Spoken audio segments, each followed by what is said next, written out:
ও ভাই, ফল কোরআনের মৌসুমেই তো আম, কোরআনের মৌসুমেই তো ওই বৈশাখেই তো ঝড়েই তো আম কুড়াতে হবে নাকি, না পরে গেলে পাওয়া যাবে? ও ভাই, পাওয়া যাবে।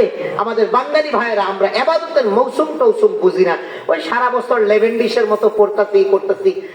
আরাবিয়ানরা এটা বোঝে রমজান মাসটা আমলের মাস, এই মাসে নাওয়া খাওয়া ঘুম, এই মাসে বাজার সদা সব বাদ দিয়ে ইবাদত বেশি বেশি করার চেষ্টা করা। ও প্রিয় ভাই, করবো তো ইনশাআল্লাহ, করবো তো আলহামদুলিল্লাহ। আমরা চেষ্টা করি।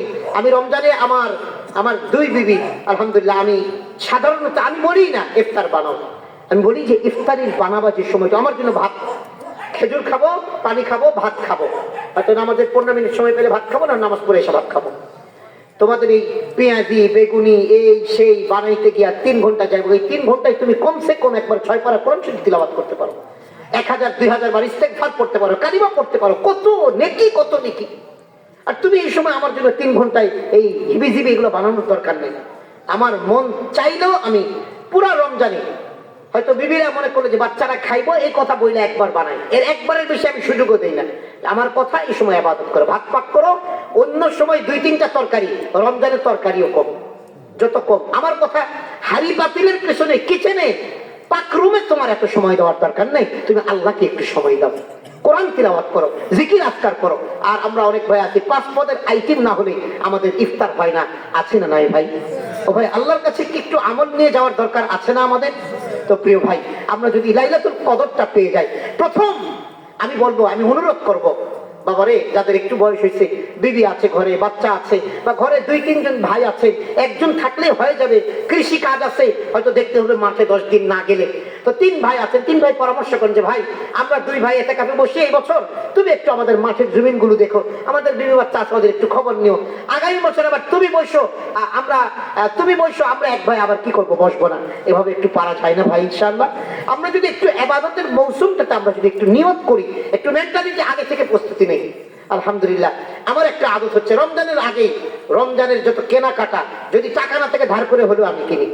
রমজানে আমি বাড়তি কোনো মার্কেটে যাব না, রমজানে বাড়তি মার্কেটে আমার দরকার নেই।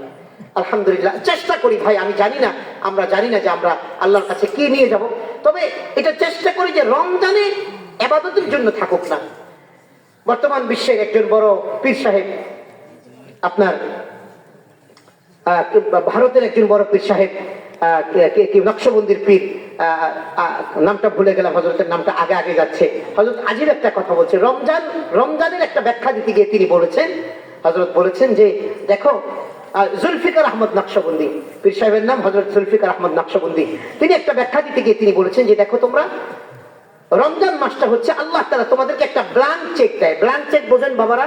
মানে সাদা চেক, যে চেকের মালিকের সই থাকবে কিন্তু টাকার অঙ্কটা বসানো থাকবে না, টাকার অঙ্কটা বসানো থাকবে না, চেক মালিকের সই থাকবে। আপনারা বলবেন বাবারে আপনার যত মনে চায় টাকার অঙ্ক, যত কোটি যত ট্রিলিয়ন মনে চাই অঙ্ক বসে আপনি কি করেন, ব্যাংকে নিয়ে যান। আল্লামা জুলফিকার আহমদ নকশবন্দি হাফিজাহুল্লাহ তিনি বলেন যে রমজান মাস যাওয়া মানে বান্দাকে আল্লাহ একটা চেক, ব্ল্যাঙ্ক চেক দিলেন, আল্লাহ সাইন দিয়ে দিলেন। আল্লাহ বললেন যে বান্দা তুমি যত লাগে এই ব্ল্যাঙ্ক চেকের মধ্যে শুধু নেকি বসায় নাও, নেকি বসায় নাও, নেকি বসায় নাও। তো ভাই আমরা চেষ্টা করবো তো ইনশাআল্লাহ। তো আমরা বলছিলাম যে কিয়ামতের দিন আল্লাহর কাছে বান্দা আমলনামায় যত আমল আসবে, ওই আমলের মধ্যে দামি কোনটা, আমি এটা বুঝাবার জন্য অনেকগুলো কথা মাঝখানে বললাম, মাঝখানে শুধু একটা আমলের কথা বলে দিলাম যে আমরা রমজানের শেষ দশকে এটা কাজ করবো। আচ্ছা, কথার কথা কেউ পারলামই না এটা কাজ করতে, তাহলে কি লাইলাতুল কদরের জন্য একটু চেষ্টা করবো না? আরে কথা বলেন না, করবো না?